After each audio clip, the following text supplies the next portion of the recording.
राहुल गांधी की जब लोकसभा की सदस्यता गई और उसके बाद खास तौर पर जब उनको अपना घर खाली करना पड़ा, आपको लगता है ये एक ऐसा मुद्दा था जिसने लोगों के बीच में शायद कोई एक इमोशनल कॉर्ड, कोई एक भावनात्मक तार छू लिया?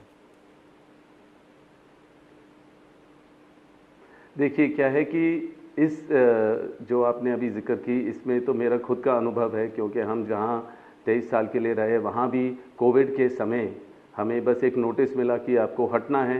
और ज़रूर जैसे किस तरीके से किया बीजेपी ने, उन्होंने क्या किया, जहाँ इस परिवार ने अपने प्यारों को खोया, इंदिरा जी या राजीव जी को, और फिर भी यहाँ कोई जो सिक्योरिटी उनको एसपीजी मिली हुई थी उसको भी मतलब कोई असेसमेंट नहीं की, ऐसे ही एक रात में हटा दी गई। और उसको सिक्योरिटी को हटाने के बाद उन्होंने घर से हटा दिया, फिर बुलेट प्रूफ गाड़ियाँ हटा दी, हर चीज़ हटा दिया। तो हमें भी महसूस हुआ कुछ समय के लिए कि पर हम हर चीज़ को झेलना समझते हैं और हम झेल के आगे बढ़ते हैं और हम और ताकतवर बनते हैं और समझते हैं कि जो सरकार है इनका तौर तरीका, सोचने का तरीका समझ जाते हैं अच्छी तरह। और ज़रूर हाँ, राहुल का ये था कि पार्लियामेंट से हटाया, फिर आपको मतलब कि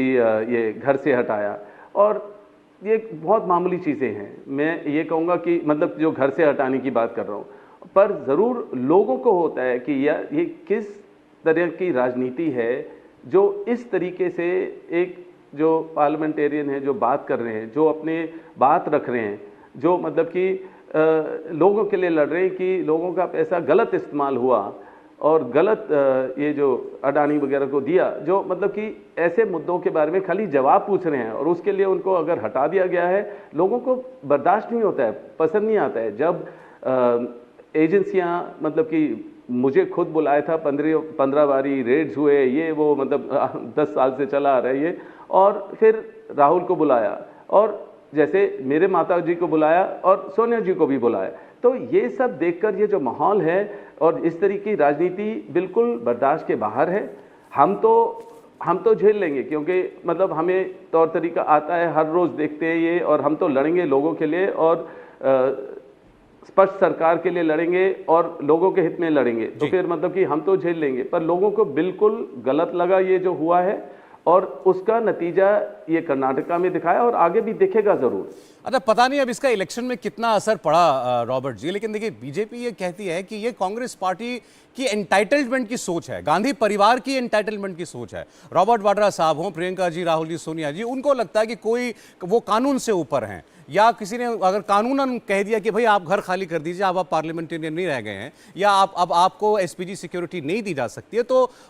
वो ह्यूमन क्राइस के लिए मचाएंगे, वो इसके लिए तमाशा खड़ा करेंगे। क्यों? क्योंकि आप समझते हैं कि नहीं, देश में सबसे ऊपर हम हैं। अभी आपने अडानी का जिक्र किया तो लोगों आपके साथ अडानी की फोटो निकाल के दिखा दी उन्होंने, अब वो आप कहेंगे, अब रॉबर्ट साहब कैसे कहेंगे कि अडानी चोर है? अच्छा, मैं उसका जवाब देता हूं। मैं जब से इस परिवार से मिला हूं, मेरा नाता है, मैं आपको ये बोलूँगा कि मेरे को कई किस्म के लोग मिलने को आते हैं, मतलब कि कोई भी राष्ट्रपति हो या कोई भी माने हुए लोग होते हैं, इंटरनेशनली लोग आते हैं मेरे से मिलने के लिए। पर मुझे कभी भी अगर आप अडानी हो या अंबानी जी हो या कोई भी हो,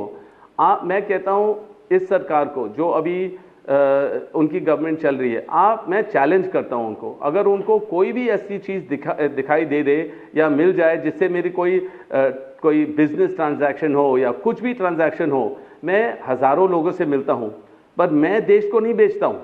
मैं लोगों का पैसा गलत इस्तेमाल नहीं करता हूं।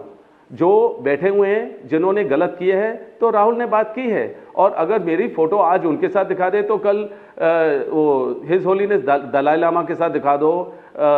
मंडेला जी के साथ दिखा दो, या अलग अलग ऐसे जो नेता हैं देश भर के या दुनिया भर के, उनके साथ दिखा दो। पर आप दिखाओ कि मेरा कोई काम का कोई संबंध हो तो फिर बात कर सकते हैं। और रही बात घर की, जब हमने छोड़ दिया घर और मतलब हम जहाँ भी हैं ठीक है, मेरे को ज़रूर चिंता होती है और मेरे बच्चों को होती है प्रियंका की सुरक्षा का और राहुल की सुरक्षा का, क्योंकि मतलब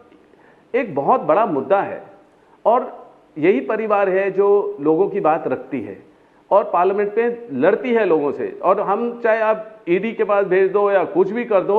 हम हमेशा लड़ते लेंगे लोगों के लिए, और जो भी गलत बीजेपी सरकार करेगी, हम उनके लिए लड़ते रहेंगे। मैं अब इतना ज़्यादा बोल रहा हूँ इन चीज़ों के बारे में क्योंकि मुझे कभी बिजनेसमैन रहने नहीं दिया गया, हमेशा कुछ ना कुछ मिला। और अभी मुझे एक क्लीन चिट मिली 5 साल 6 साल बाद, और हरियाणा की सरकार से। अब उसके बारे में क्या बोलोगे? अब 6 साल के बाद आप बोलोगे कुछ भी नहीं मिला, हर चीज़ सही तरीके से काम किया गया था। तो इन चीज़ों के बारे में मुझे समझ है इसके बारे में, और मुझे पता है मेरे परिवार हमेशा लोगों के लिए लड़ेगी, तो हमें ये सारा झेलना पड़ेगा और कोई बात नहीं है। हम बैठेंगे नहीं, हम उतरेंगे, लोगों के बीच में रहेंगे और मतलब हम उनके लिए लड़ते रहेंगे। इंडिया टीवी हर वक्त हर जगह डाउनलोड करने के लिए सर्च करें India TV news Google play store या ऐप स्टोर पर।